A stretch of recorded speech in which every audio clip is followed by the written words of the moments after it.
Remembering the D-Day invasion 75 years later, 160,000 Allied troops storming the beaches of Normandy back in June 1944. The military operation helped take back Europe from Nazi Germany. First Coast News anchors Jeannie Blaylock and Louis Turner are spending the week in northern France as we look back at the courage and sacrifices made that fateful day. Hi, welcome in. Lou Turner, Jeannie Blaylock with you from St. Mary-Glise here in France.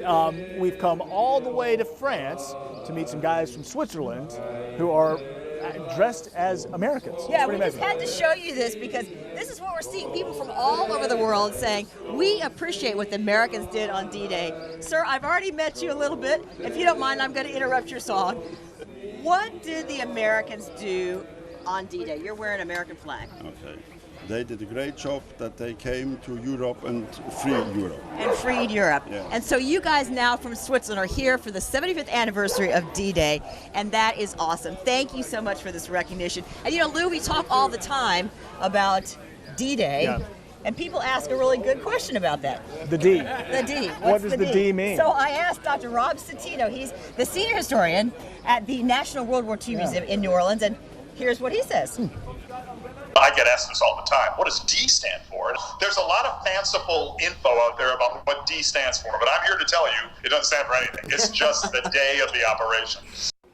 So now we know, Yeah. not particularly complicated, but Operation Overlord and the invasion of Normandy, oh my goodness, just took so many thousands of lives. One of the more poignant things, probably the most poignant thing everybody has to do if you come to visit or even if you're doing any research is the American cemetery here in Normandy. And we had a chance to go take a look. And I got to a point where I just got all choked up. absolutely. I mean, It's going to happen to everybody.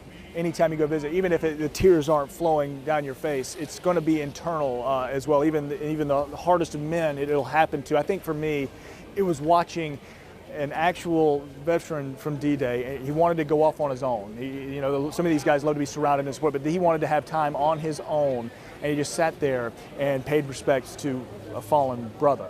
And that moment right there, because this man was only 19.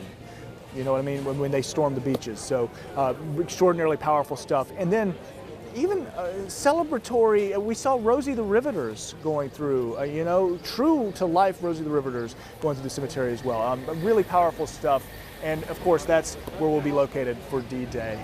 But here in St. Mary-Glise, such a happy vibe, you know what I mean? And the veterans are celebrated here like rock stars. Well, they are, and the stars of the show tomorrow are going to be the paratroopers. That's the big deal about St. Mary-Glise. The paratroopers came here and took the city away from the Germans and the German firepower. And tomorrow's the day. Tomorrow is Jump Day. We're going to get to see Tom Rice. We keep talking about him. Everybody's talking about him. 97 years old, jumping in tandem with a man from our First Coast, and I got to talk with Mr. Rice.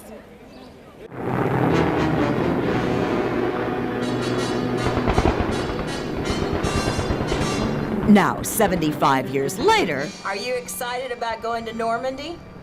Oh yeah, I took off my skin and I danced around in my bones. And in his words, I'm 97 and 8/12. and what a spirit. And so when you turn 98, are you going to have a chocolate cake for your birthday? Probably double layered with mounds of chocolate on it. I like you already. This is Tom Rice, and this is cool. Mr. Rice's anniversary jump is tied to our First Coast, to Palatka, Florida. This is Skydive Palatka and owner Art Schaefer. I have over 16,000 jumps. And come this D-Day in Normandy, I am super stoked.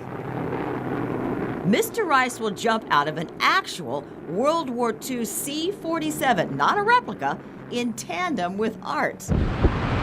And here's a practice run in Palatka with the exact rig that Mr. Rice will be strapped into with Art. It's tandem rigging, custom made in Deltona, Florida. Mr. Rice has been getting ready, working out with a personal trainer. How many push-ups can you do these days? Oh, maybe 10 or 15. And why, at age 97, is he jumping again? It's a message of peace. This was a world war. Every country was at war. Unimaginable. And for Art, what an honor. It's one of those things you can't put into words. So don't you love that? I'm going to dance in my bones. What a wonderful sense of humor and so active and strong. To be doing it at 97, it's unbelievable. I have a hard time thinking about doing it at 36. Well, I'm scared of heights, so I would never do it, but that's okay. Hats off to all these other people. Absolutely. Coming up tonight at 11 o'clock, a group of people I tried to hang with, speaking of trying something out, the guys from Go Ruck at Jacksonville Beach. Dozen or so came to lead a cadre of 100 others who wanted to storm the beach at Utah Beach, where it began, and then it ended right here in St. Mary Glees, well inland. So they had a lot of work, and we'll see them again coming up tonight at 11.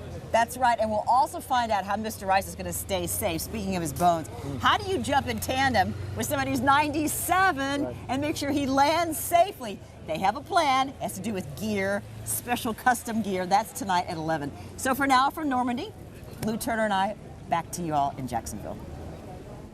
And be sure to follow Jeannie and Lou on Twitter. They'll be tweeting about their visit to Normandy. A lot of great content there on social media from those two. We'll also have continuing coverage of the 75th anniversary of D-Day on our Facebook page and our website, firstcoastnews.com. Also, you can share your photos and stories, memories with us of your loved ones who fought during D-Day. Just use the hashtag D-DayFCN. We would love to hear from you.